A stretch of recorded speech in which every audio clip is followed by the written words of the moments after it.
How are you doing this morning? Hi, I'm very well. Thank you. Yourself? Doing fantastic.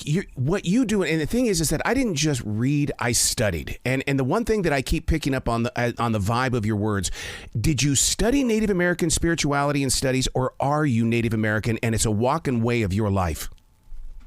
I am not Native American. I have spent a lot of my life studying ancestral skills, which are common to all people who are living closely with the land. So my ancestors, too, were harvesting wild foods and tanning hides and wearing them. It's just a little bit further back. So I would say that the lifestyle and philosophies that I have are those that are common to all of our ancestors who lived in that way. And I don't focus specifically on Native American skills, though I do have relationship with a lot of Native people. Oh, people need to read this book. And the reason why is because, first of all, I'm one with the land. I live in a forest here in South Charlotte, North Carolina that we brought to life in 1997. And to be one with the land, I mean, it's like all the animals, we all gather and speak with each other. You had to have gone through that same thing, listening to everything around you. That was a huge part of my journey. Absolutely. But to create that communication, you go through those moments of doubt and you think, am I just doing it? Come on, I'm going crazy. But you're not going crazy because you're receiving it. Well, I found that over time, it was easier and easier to hear the subtle voices of the land and the animals. And when I went out there, I had experience hunting, but I did not have any experience trapping. And I really felt like the land and the animals taught me how to trap out there and kept nudging me over and over until I started to pay attention. And that was even more true in my second alone experience in Labrador on Alone Frozen, where I felt like there was a fox who specifically came to me and nudged me and nudged me and nudged me until I was actually able to trap it and eat it. And I considered the animals that I ate out there was really a feeling of communion and offering them a place in my body and giving them a second life through me, and recognizing that we were walking in each other's footsteps, and it was this really beautiful exchange. See, this is the language that I speak of when I talk about your book, because you totally understand it. Is that it's an act of giving. It's like a tree before it becomes a piece of paper. It sacrifices its life so I can create a conversation that will reach other people. You totally get that journey. That was what I offered to those animals, laying in my sleeping bag, hungry, hungry, hungry, night after night. I would ask the animals to come to me, and I would say, what part of why this is a huge gift I'm asking of you to give your life to me. And what I'm offering in return is that I will be able to demonstrate to a world of people how much greater it is and how much more successful one can be when one goes to the natural world from a place of respect and connection and reciprocity, rather than just to take and take and take. And I really felt like the animals heard me. I didn't get any food for the first several weeks. And I felt like the land was kind of testing me and seeing like, okay, is she good to her word? If we give her a no, will she listen to that no, or will she just take and do what she wants? And I felt like I did prove myself, and that was when the animals started coming. Did you feel like that in your own modern way that you went through what the Lakota calls the sun dance? In other words, you allowed the energy around you to become what your source of teaching? I mean, the Sundance is a really specific practice, and I would say that mine was really, really different, but certainly there was an element of really surrendering myself to the land and going through some pretty intense physical hardship and pushing through that physical challenge and suffering and finding the joy and beauty and magic and healing on the other side. So I would certainly say that there were some similarities, and I certainly felt held and supported and spoken to. While you were in this zone, what spoke to you most? Because Native Americans will say the greatest storytellers of all time are the rocks and the trees. Do you agree with that? Or was there something else that was speaking to you? I mean, everything was speaking to me, but I will say that in that particular area, the lake was a very powerful presence. It's a huge lake. And I mean, it had such a personality. I'm a botanist, so certainly I felt a lot of communication with the trees and with the plants there. So it'd be hard for me to say what spoke to me the most, but I also really became increasingly aware of the voices of the ancestors in the land. And in fact, part 4 of my book is called Becoming Ancestor. And the year after I left my place on the Arctic, I heard that it had become the newest national park in Canada. Wow. And the name of it is, I think, Taidene Nene, which means the land of the ancestors in Dene.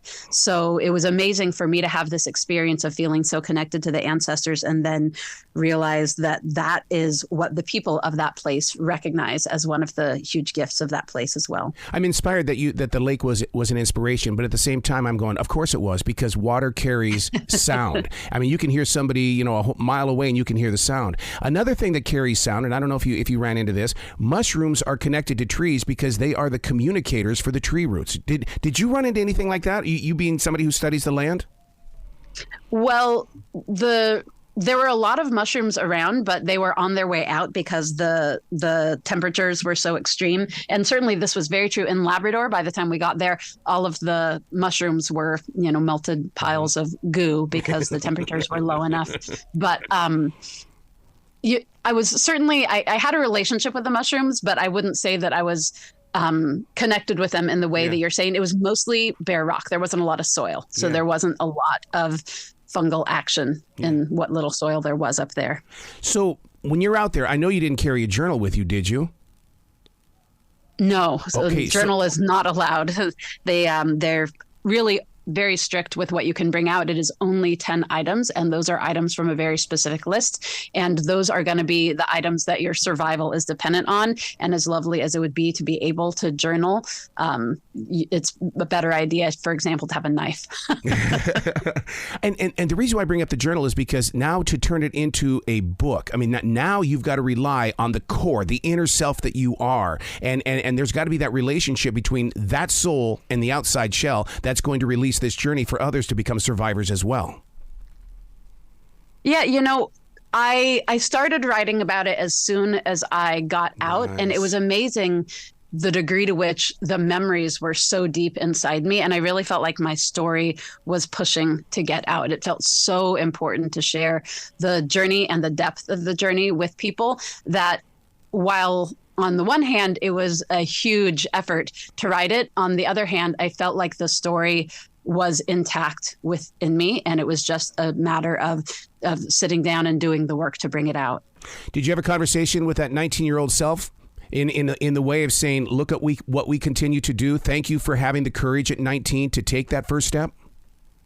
Yeah, I would certainly say that I was aware of my whole life's arc and how far I had come from my first engagement with these kinds of skills. Being out there in the cold, because I'm from Montana, I know what winters are like, but you were north of Montana and inside those mountains. Well north. How did you deal? Because when you get cold, it plays with the mind. And all of a sudden, what you're seeing is what's in your head and not in reality. Well, I will say, and I talk about this in the book, I had 2 hypothermic incidences, and both times were the only time that I started to feel down, that I experienced grief, that I experienced a lot of fear. So I definitely saw how getting too cold changed my mental and emotional self. And so I just really devoted myself to being sure that I didn't take risks and I didn't let that happen. So it was really only the 2 times in 10 and a half weeks. And it was early in my experience because early on, I wasn't being as careful because the cold didn't feel as threatening. Mm-hmm. But that was actually really helpful for me because it meant that from then on, I was very, very careful. And so I wasn't taking risks in the deeper colds that actually would have been more dangerous. What makes this special, this journey, is the fact that, my age group, we all grew up watching Jeremiah Johnson and movies like that where it was the guy out there taking on the winter. This is a realm of reality that you're bringing forward saying, hey, look, it's not just a guy thing. We were out here and I was out here to make sure that we press forward to change tomorrow. One of the things that was really important to me out there was to represent women and not fall into this pattern that we have in our culture where we do, as you say, and think that wilderness is the realm of men only, and that in order to be out there as women, we have to tough it out and we have to approach it in a masculine way. So I actually turned one of my scarves into a skirt so that I could wear it on camera so that the world could see me there, not just as a woman, but as a feminine woman, celebrating the strengths of femininity rather than feeling like I had to deny them and only bring forth my masculine qualities. One of the things that you put focus on inside the book is the strength. And I just have to ask the question, do we have the definition wrong when it comes to strength? I mean, I see people go to the gym. I see people running. It's like you live by a different definition. Well, I think that there are a lot of different types of strength, and that what we see as strength in our culture is just one of those types. And that's what I'm saying when I decided to really be present as a woman and see the strengths within my femininity, which I think some of those are like a strength in gentleness and in communication and in deep listening. And that isn't just about brawn and bulging biceps. And so I think we just need to broaden our definition of strength in our culture. You said one of my favorite words, present. That means you're mindful, you're grateful. Being in the present, you have control of it. Everything else is just a journey. Indeed. Yeah. I think being present in the present moment is one of the things that is really, really challenging in our frenetic modern world. And it's when we go into nature that we actually are able to let go of a lot of those distractions and kind of the squirrel cage brain and get into the present moment. And being able to do so is a really important survival skill. How important were the birds? I'm a bird person, and I study the birds, and I love that hawk that joins me every single morning in this forest. That playful little monkey, because it's like when I know he's present, I know that things are going to be it's going to be a great day in the forest. Did you befriend any birds? Birds are really important in my life as well, and they were very important for me out there. And yes, there were a lot of chickadees and there were gray jays, which were definitely important companions for me. And what was really cool, because I'm very much a bird person, is that there were all kinds of birds that were different than any birds that I knew. But because I'm very familiar with the birds where I come from, I was like, oh, this looks really similar to a junco. I think this is some kind of Arctic junco. Oh, this looks like a sparrow, except it's pink, but I'm sure this is some relative of a sparrow. And that helped me feel more connected to them and see the greater patterns, even in a landscape that was foreign to me. Wow. What about the deer? Because I mean, one of the things that a gentleman shared with me years ago was you've got to watch the deer, you got to watch the squirrels because they can predict the weather. How were you able to prepare for that? Because you didn't have a weather person out there. So how do you do that? I did not have a weather person. I mean, you just have to pay attention and notice the patterns. And that's the thing, is when you're in an area really different than what you're used to, the normal predictors of weather probably aren't going to be as accurate for you. But being really cautious and taking less risks when you know that the weather might be coming, or seeing it turning, and lay in a good supply of firewood so that you don't have to be out in the terrible weather. That was really, really important. And actually getting over this modern human concept that we don't have to be controlled by nature, like actually just surrendering. And when there's a 3-day blizzard, you just don't go outside, like you don't feel that you are more powerful than the weather and you can continue to do whatever you want, like we tend to in our modern lives. So it's really on so many different levels, a journey in surrender. Being up there in the mountains, I know what mountain life is like. I have never to this day trusted the echo. How did you deal with the echo? Because you don't know if it's near you or if it's across the canyon. Well, this was actually a huge, vast landscape, and I didn't have a lot of echoes because I didn't have a lot of tall rocks in my area. I had a vast expanse of frozen water where echoes weren't really an issue. Did you get out on that water? Because I've done that out in the Yellowstone. We get out there and it's like you have that fear of you be listening for the crack. But I mean, but there's just something about being on frozen water that carries an energy about it. Absolutely. Yeah, it was amazing. It was one of the things that I was really looking forward to, and just waiting until that thick ice came and gave me access to all of these places. And that was really important for me too, because I was in an area of very, very shallow water, which meant I didn't have great fishing. So I was dependent on the ice getting thick enough that I could get out and ice fish. Were you doing trout or were you doing salmon up there? It's trout up there, Yeah. and I was not successful at getting through the ice because I did not have an axe. So I was waiting and waiting for the ice to freeze. And when the lake ice was relatively thin, just a few inches, it was really easy for me to beat through it with the back end of my folding saw. But then we had one of those 3-day blizzards that I mentioned where I didn't go out onto the ice. And at the end of that blizzard, it had gone from about 4 inches thick to about 18 inches thick, which there was no way I could go through it. So I was waiting and waiting and waiting on ice fishing. And then, unfortunately, I wasn't able. And that was quite a moment when I recognized that I couldn't get through the lake ice. Oh, this is going to show how much of a pansy I am. Everything that you just said is every reason why I no longer live in Montana. I had to come to the Carolinas. I just couldn't do it anymore. Now, listeners need to understand that a portion of what you're making with this book is going to a very special collection of people.